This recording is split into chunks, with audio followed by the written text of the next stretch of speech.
There was no rain at all in Cimarron County, Oklahoma in March of 1933. The agricultural agent there predicted that at best, farmers might harvest 4 bushels of winter wheat per acre versus the previous yields of nearly 30. And now the dust storms were becoming more frequent. Instead of the 14 storms of 1932 classified as the worst, there were 38 in 1933. One storm in April lasted 24 hours. You could hardly avoid looking to the west to see if you could see this rim of dust that was rising on the horizon. It was earth-colored, way far away, beginning to rise, and the next day perhaps it would be bigger and come quicker and higher. And then suddenly you were just engulfed. It was overhead, and you couldn't see the sun. And that's when it was a really bad day. And day after day, it would be that way. Dark, black, scary. The experts could tell where the dust came from by the color. New Mexico had one color, and Oklahoma, coming from the other direction, had another color. And they would say, well, we're enjoying Oklahoma today. Well, we're getting visited by all the New Mexicans today, and so forth. The big dust storms were fine particles of soil.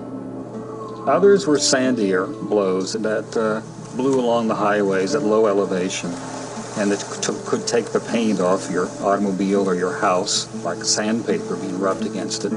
But the ones that were the most terrifying were the ones that were based on these very fine particles that rose up into the air 7,000 to 8,000 feet in this kind of boiling wall of dirt coming at you with gale force, 40, 50, 60 mile an hour winds. These are the black blizzards that frightened people so much during those periods. When one of these dusters would approach from afar and they would see it for the first time, it was like a mountain range, because some cases the storms were 100 miles, 150 miles, 200 miles wide, and a mile or more high. So imagine driving on a flat land and looking off and seeing a mountain range itself starting to move. Daylight itself would be obliterated. Someone told me it was like 2 midnights in a jug. One particularly bad storm we had, it was in the daytime, and it rolled in, and it was so black that you couldn't see your hand in front of your face. So we all gathered in the kitchen, the whole family. We lit the kerosene lamp, and that didn't help very much. And Mother had tea towels that were made out of flour sacks because we were also in the Great Depression. And we just took them and draped them over our head, down the face, just the whole head. You couldn't see anything. You sat there and, you couldn't talk or visit with anybody very much, but that wet towel would catch the dust. And sometimes those towels were pretty black by the time we took them off. It'd get so bad you couldn't even see to drive. You couldn't see the sides of the road with your lights on. You couldn't tell whether you was on the road or on the sides or where you were. Sometimes we were caught in the house or in the car, and we just sat there until it all blew over. It just was old brown dirt blowing all around the car, and we just sat there until it kind of cleared up enough so you could see the road to go on to get to the house. And it was gritty and dirty, and you had to wash your mouth off whenever you got in the house so you weren't eating dirt. If you'd go out and pick up a handful of dirt and stick it in your mouth, that's just the way it'd feel. One of the things that happened just before a duster hit was there was this amazing static electricity in the air. And so people used to carry a chain in their car to ground the electricity. So you didn't drive anywhere without having this chain that you'd then throw out and drag it along the ground to ground the electricity, because your radio would go out, your electrical stuff would short.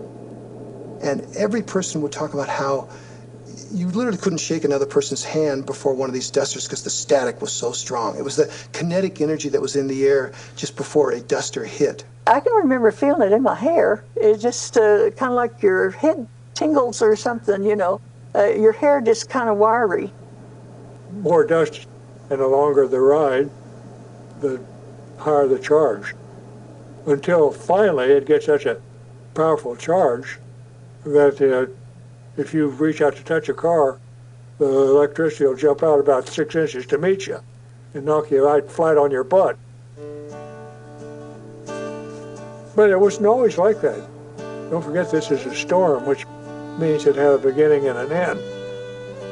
And in between storms couldn't have been more beautiful. These skies were crystal blue and the clouds were those puffy white summertime clouds without a drop of water in 50 of them. But I can still remember my father looking up at the sky and praying that it'd rain. But naturally it never would, because those weren't rain clouds and never would be. In the times between storms, the farmers and townspeople tried their best to carry on with their lives. But the land they called home was being rearranged before their very eyes. Oh, just dirt, piles of dirt around anything like the fence rows or something like a plow implement or anything out in the yard. It might be nearly covered up with dirt. Anything loose banked up around something or blew away. It would drift up the side of the barns, so you could walk up on the roof of the barn. You know, you just walk up like you had a ladder there, but it would be dirt. The storms had pushed dried up Russian thistles, tumbleweeds, across the open ground by the hundreds of thousands. Wherever they piled up against barbed wire fences, they created eddies in the wind, and the dirt accumulated.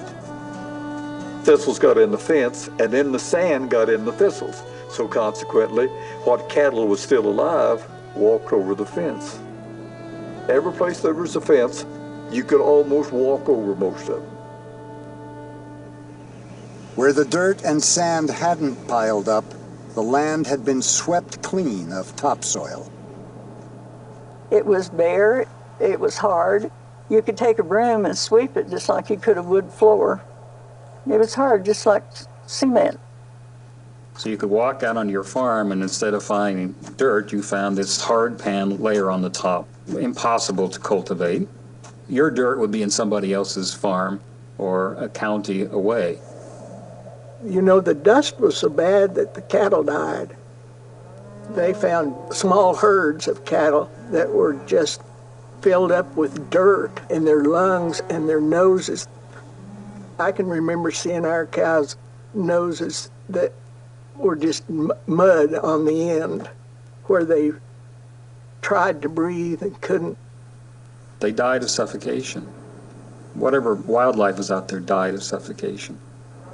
But animals also simply wandered away, not knowing where they belonged, and would climb over these dust drifts and be lost. So it was really devastating for livestock in terms of loss of life. Housewives nurtured their gardens with well water, but the abrasive winds, the shifting dirt, even sometimes the charge of static electricity in the air often killed the vegetables their families were counting on.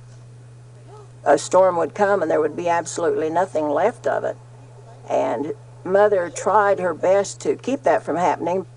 She would dig post holes to plant tomatoes in so that the wind wouldn't cut them off until they got bigger and stronger to where they might have some tomatoes then.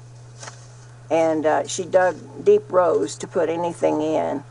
And of course, sometimes they would fill up with dirt. After surveying the residents of Meade, Kansas, a reporter calculated that the average damage from a single storm was $25 per home. What couldn't be measured, he said, was the loss of disposition of the housewives. My mother was very clean. Her house was always clean, and she tried to keep us kids clean. She would take all of her curtains down one day and wash them and hang them back up. A dirt storm would come in that night, and they were just like they were before she washed them. And that went on day after day after day. And once in a while, you would hear of some woman that just couldn't take it anymore, and she had committed suicide. It blew that dirt into the attic of the house.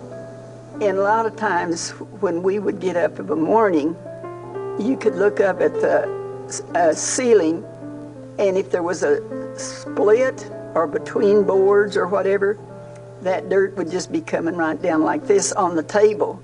And when we'd get up in the morning, a lot of times there would be, say, from 1 inch to 5 inches of dirt just piled out like that. And you clean that off and you eat. And you eat the dirt if it's there. If it isn't, well, you do good. When we set the table, we always set the plate upside down, glasses or cups, whatever it was, upside down. And still, I think you'd turn them over and shake them, look at them before you put anything in them. My family thinks that I'm kind of stupid, and I guess I am. But I still, if I get a glass out of the cabinet, I rinse it out before I drink out of it. When we would go to bed at night, sometimes a dust storm would come in. And when we got up the next morning, our covers would be completely covered with dust. And the only clean place on our pillow would be where our head had laid.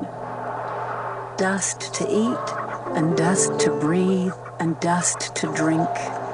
Dust in the beds and in the flour bin, on dishes and walls and windows, in hair and eyes and ears and teeth and throats, to say nothing of the heaped up accumulation on floors and windowsills after one of the bad days.